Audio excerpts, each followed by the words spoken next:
ပြီးခဲ့တဲ့ဘိုင်းမှာတော့ရှောင်းရှံကိုမနိုင်တော့တဲ့ဖွင့်မြရှမ်းလဲချိန်ကားပွင့်စစ်မှာရှိနေတဲ့ဖွင့်နှစိုးဖိုးကြီးကိုဆင့်ခေါ်လိုက်ပါတယ်။နှစိုးဖိုးကြီးရဲ့တိုက်ခတ်မှုတွေနဲ့ရင်ဆိုင်ရခက်ခဲနေတဲ့ရှောင်းရမ်းတို့ကိုစီးလုံးမျိုးစင်ရဲ့ကြီးကဲရောက်လာပြီးကူညီပေးပါတယ်။တန်းစင်ဂျပန်မိတ်ဆန်ပြီးတော့ရဲ့ဟန်ဆောင်ရှိတ်ပိတ်ခံနေတာကိုလည်းသိနေခဲ့ပြီးအပြင်ကိုပြထလာဖို့အတွက်ဖိအားပေးနိုင်ခဲ့ပါတယ်။ရှိတ်ပိတ်ခံနေရာကနေထွက်လာတဲ့မိတ်ဆန်ပြီးတော့လည်းခေါင်းငယ်တန်းစင်ရှင်းအောင်စီရင်ကြီးကိုချလိုက်ပြီးအားလုံးကိုတတ်ဖို့လုပ်ပါတယ်။ဒီစီရင်ကတန်းစင်ဂျပန်မိတ်ဆန်သူတော်စင်ကိုယ်တိုင်ဖန်တီးခဲ့တဲ့စီရင်ဖြစ်တာမို့ရှောင်းရမ်းတို့အင်အားနဲ့ရင်ဆိုင်နိုင်တာမျိုးမဟုတ်ပါဘူး။အကြက်တဲနဲ့ရင်ဆိုင်နေရပြီးအားလုံးတည်ဆုံရတော့မဲ့အချိန်မှာတန်းစင်ဂျပန်မိတ်ဆန်သူတော်စင်ကရှောင်းရမ်းရဲ့ခန္ဓာကိုယ်ကိုငှားသုံးပြီးအားလုံးကိုကယ်တင်ပေးလိုက်ပါတယ်။ဒါကိုကြည့်နေတဲ့ဖွင့်တဲ့ဆိုဖိုးကြီးလည်းတန်းစင်ဂျပန်မိတ်ဆန်သူတော်စင်နဲ့ရှောင်းရမ်းတို့ကြားဘလို့ပတ်သက်နေလဲဆိုတာကိုစဉ်းစားမရဖြစ်နေပါတယ်။ရောင်ရှမ်းကတော့ရှင်းနေကိုသိနေပြီးအရင်တစ်ခါကျင်းချံမြေပုံပိုင်းစားတွေကိုစုလက်ရှင်မြေပုံတွေကလင်းတဲ့တစ်ခုကရှောင်းရမ်းကိုလည်းဝင်သားတယ်ဆိုတာကိုရွှေရကိုရှင်းပြလိုက်ပါတယ်။ရွှေရကတော့မိတ်ဆန်သူတော်စင်ဖြစ်နေအောင်တော့ချောင်းရမ်းရဲ့ခန္ဓာကိုယ်ဖြစ်နေတာမလို့စိတ်ပူနေပါတယ်။စင်းလုံးမျိုးစင်ကြီးကဲကတော့သူတို့ကိုယ်တော်ကူညီပေးခဲ့တာဖြစ်လို့စိတ်မပူဖို့နဲ့သူ့ရဲ့ပြမက်ကမိတ်ဆန်မိတော့ပဲဖြစ်မယ်လို့ပြောပြပါတယ်။တစ်ဖက်မှာတော့တသက်ကြပါမိတ်ဆာသူတော်စင်နဲ့မိတော်တို့ရှိနေကြပြီးမိတော်ကတော့တခင်ကိုပြန်မေတွေ့ရတာကိုတော့အတိတ်တလန့်ဖြစ်နေခဲ့ပါတယ်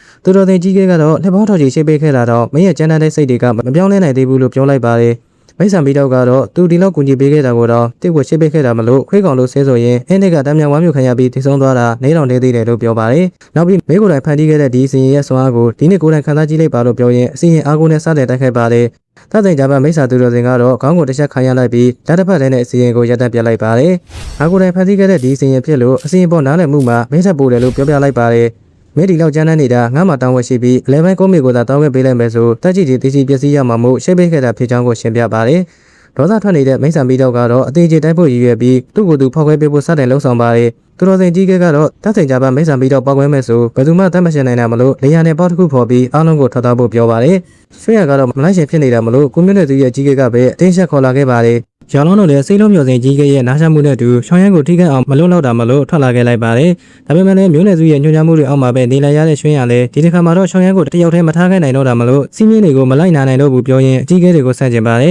။အဖေကလည်းဒီတစ်ခါတော့ရွှင်းရကိုတဆူလုံးလောက်ခွင့်ပေးပါလို့မှာကြရင်ရှောင်းရမ်းစီကစီကိုပြန်လာခဲ့လိုက်ပါတယ်။အန်ရီမြောင်းလုံးလို့တန်းနေကြပေမဲ့ရွှင်းရကတော့ရှောင်းရမ်းကိုရှစ်တဲ့စိတ်တစ်ခုတည်းနဲ့အန်ရီတွေကြားထဲကိုပြန်ဝင်လာခဲ့တာဖြစ်ပါတယ်။သူတော်တင်ကြီးကဲကတော့ပောက်ခွဲဖို့လုပ်နေတဲ့မိတ်ဆန်မီတာကိုကြည့်ရင်စတိကာသမှာမိကကလေးတယောက်လိုဖြူသင်ခဲ့ကြောင်းနဲ့သူကပဲဝိညာဉ်သိစိတ်ပေးကလူသားတယောက်လိုအတွေ့အကြုံရှိစေခဲ့တယ်လို့အရင်တစ်ချိန်ကအကြောင်းတွေကိုပြန်ပြောပြနေပါတယ်။ငါယူကျဲခဲ့တဲ့လမ်းနဲ့မလျှောက်တဲ့လမ်းကတခြားစီဖြစ်နေခဲ့တဲ့ပြောတဲ့အခါမိတ်ဆန်မီတော့လေသူရှင်တန်ရမယ့်လမ်းကိုသူကလည်းရွေးချယ်မယ်လို့ပြန်ပြောပါတယ်။တခြားရွေးတဲ့တရားမရှိတော့တဲ့သူတော်တင်ကြီးကဲလည်းမင်းကိုဒီလိုဖြစ်စေခဲ့တာငါပဲဖြစ်လို့ငါကပဲဆုံးသက်ပေးရမယ်လို့ပြောကပညာတွေကိုဖျက်ဆီးပြီးဝိညာဉ်သိစိတ်ကိုပါကောင်းကင်သက်တဲ့ချင်းရောက်စီရင်ရဲ့အကူအညီနဲ့ထုတ်ယူဖို့လုပ်ပါတယ်။အဲ့ဒီနဲ့မိစ္ဆာသူတော်စင်တက်တန်းကုန်ဆုံးမဲ့အချိန်မှာပညာတွေကိုတခါတည်းဖျက်ဆီးဖို့လုပ်ခဲ့ပေမဲ့မလုပ်ရခဲ့တာမလို့ရှိတ်ပိတ်ထားခဲ့တာဖြစ်ပြီးအဲ့ဒီရှိတ်ပိတ်ခြင်းကပဲသူ့ရဲ့အမုန်းတရားတွေကိုပုံမအားကောင်းလာစေခဲ့တာဖြစ်ပါတယ်။ဒါပေမဲ့လည်းမိစ္ဆာမီတော်ရဲ့ဇယိုက်ကချမ်းသာလွန်တဲ့အပြင်သူတော်စင်ကြီးကရဲ့ဆက်ခံမှုကိုပါရသွားခဲ့တာမို့ပိတ်ပင်မှုကိုဖျက်ဆီးပြီးထွက်သွားခွင့်ပေးမယ်ဆိုတေချာပေါက်ဘေးရန်နေကြီးတစ်ခုဖြစ်စေမှာဖြစ်ပါတယ်။အဲ့ဒီလိုနဲ့တသက်ကြပါမိစ္ဆာမီတော်လည်းသူ့ရဲ့မူလခန္ဓာနဲ့ဝိညာဉ်စိတ်ကွဲထွက်လာခဲ့ပါတယ်။အတိတ်ပြန်ဖို့ကြိုးစားပေမဲ့မရတဲ့အဆုံးမှာတော့တခင်ကိုတောင်းပန်ပြီးအမကိုတီးပြီးမှုနောက်ဆုံးတစ်ချိန်အခွင့်အရေးပေးပါလို့တောင်းပန်ရှာပါတယ်။သူတော်စင်ကြီးကလည်းစရိကာသားကပုံရိပ်တွေကိုပြန်ပြန်ရောက်ပြီးရှောင်းရရဲ့ခန္ဓာကိုယ်ကိုပြန်ခွဲထုတ်ပေးလိုက်တဲ့အခါရွှင်းရကထိမ့်ပေးထားပါတယ်။ရှောင်းရလည်းရွှင်းရကိုမြင်တော့ဒီနေရာကမထွက်သွားသေးဘူးလားမေးတဲ့အခါရွှင်းရလည်းရှောင်းရလက်ကိုကန်ပြီးဒီချိန်တော့ကျမရှင်းကိုအဖို့ပြုတ်ပေးမယ်လို့ပြောလိုက်ပါတယ်။တန်းစင်ကြပါမိစ္ဆာသူတော်စင်လည်းငါတသက်မှာတပည့်မရှိသားသမီးမရှိပဲတကူတည်းနေခဲ့ရတာဖြစ်ပြီးမင်းကသာငါရဲ့အရင်သေးဆုံးလူဖြစ်ကတမ်းမြဝမ်းမြူခံခဲ့ရတာတော့မင်းကိုမမုန်းနိုင်ပါဘူးလို့ပြောလိုက်ပါတယ်။ငါကတော့မင်းကိုမုန်းတယ်လို့ပြောပြီးသူတော်စင်ကြီးကရဲ့ပုံရိပ်ဝင်းကိုပါမိစ္ဆာမိတော့ကအလင်းဝတ်တိုက်ပါတယ်။အကြီးကဲကတော့ဘာမှမဖြစ်ပဲဒီမြင်ကွင်းကအဲ့ဒီနှစ်ကလိုပဲလို့ပြောရင်တသက်ကြပါမိစ္ဆာမိတော့ကိုမိစ္ဆာလေးလို့ခေါ်ကသူနဲ့တူမိုးမြေကနေထာဝရပြက်ွယ်သွားကြရအောင်ဆိုပြီးအဝုဒပြက်ွယ်သွားကြပါတယ်။မိစ္ဆာမိတော့ပြက်ွယ်သွားတော့တသက်ကြပါမိစ္ဆာမိတော့ရဲ့ပြင်မရင်းမြစ်တဲ့တစ်ဖက်ပြန်လဲထပ်ပေါ်လာခဲ့ပါတယ်။ချောင်းရနဲ့ရွှင်းရလဲမိတော့ကိုကြည့်ရင်အစောကငွေတန်းနဲ့မတူတော့တာမလို့မိစ္ဆာသူတော်စင်ကြီးကမှညံလူနဲ့တူဝိညာဉ်တီးတဲ့ကိုပါနှုတ်သွားတဲ့ဆိုတာကိုသိလိုက်ပါတယ်။ခုချိန်မှာမိတော့ကအတေတိုင်းတန်းစင်သွားပြီဖြစ်ခါအခုလက်ရှိချောင်းရတို့အိမ်ရနဲ့လဲဘေးရနယ်ကိုဖောက်ပြီးထွက်သွားဖို့ဆိုတာမဖြစ်နိုင်ပါဘူး။ဒါကြောင့်ဒီနေရာမှာပဲထူးခြားမိတော့ကိုတန်းစင်လိုက်ဖို့ချောင်းရကရွေးချယ်လိုက်ပါတယ်။ဆွေရကတော့တေချာမှုရှိရလားလို့မေးတဲ့အခါ90ရာခိုင်နှုန်းမပြည့်ဘူးလို့ရှောင်းရန်ကပြန်ပြောပါတယ်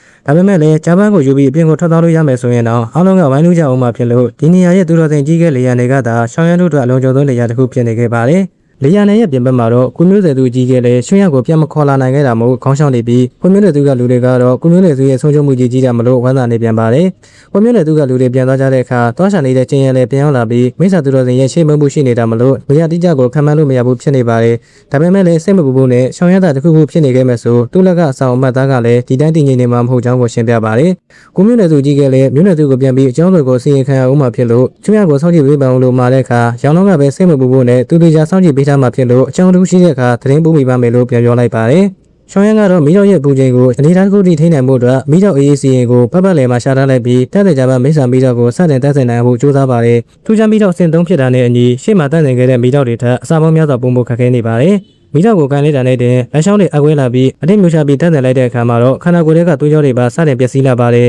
။ဒီအချိန်တွေကိုကြည့်နေရတဲ့ရွှေရလည်းဒီတိုင်းဆိုရှောင်းရန်တေချာဖို့တရားမှာဖြစ်လို့သူပါရှောင်းရန်နားမှာတူထိုင်လိုက်ပြီးဒီတခါတော့ရွှေရကိုပေးမယ်လို့ပြောကတဝူသားတူတော်ကမိတော့ကိုတက်တင်ကြပါတယ်။ဒူဟန်ကအမိုက်ကောင်လို့ကဲရနေကြတဲ့အချိန်ဒီမှာတော့ရှောင်းရန်ဘက်မှာမြဲရက်တီပေးခဲ့ပြီးကြီးမားတဲ့မျိုးနွယ်စုတောင်ဝင်ကြီးကိုတော့လက်လူရှုပေးခဲ့တဲ့ရွှေရရဲ့ရှင်းရှင်းကတော့ဒီတစ်ချိန်မှာလဲရှောင်းရန်အတွက်ဆိုအရာအလုံးပေးလိုက်ဖို့ထိအဆင်သင့်ဖြစ်နေခဲ့ပြီဖြစ်ပါတယ်။ပေးဆက်ခြင်းနဲ့ပြုစင်သွားရှိတဲ့ရွှေရရဲ့အရှိကရှောင်းရန်ရဲ့ရှေ့ဦးဖြစ်ထိုက်တန်နေတဲ့ဖြစ်ပါတယ်။တချိန်မှာကိုမီရဲ့အတမဆုံးလူတွေကတယောက်ဖြစ်လာမယ်ဆိုတာကိုလည်းရွှေရတယောက်တည်းကပဲအရင်ဆုံးယုံကြည်ပေးခဲ့တာဖြစ်ပါတယ်။ဒါကတော့ကောင်းကင်ဘုံဆုံးစစ်ပြိုင်ခြင်းအပိုင်း194ဖြစ်ပါတယ်။အဆုံးထိကြည့်ပေးတဲ့အတွက်အားလုံးကိုကျေးဇူးတင်ပါတယ်။နောက်ဗီဒီယိုတွေမှာပြန်တွေ့ပါမယ်။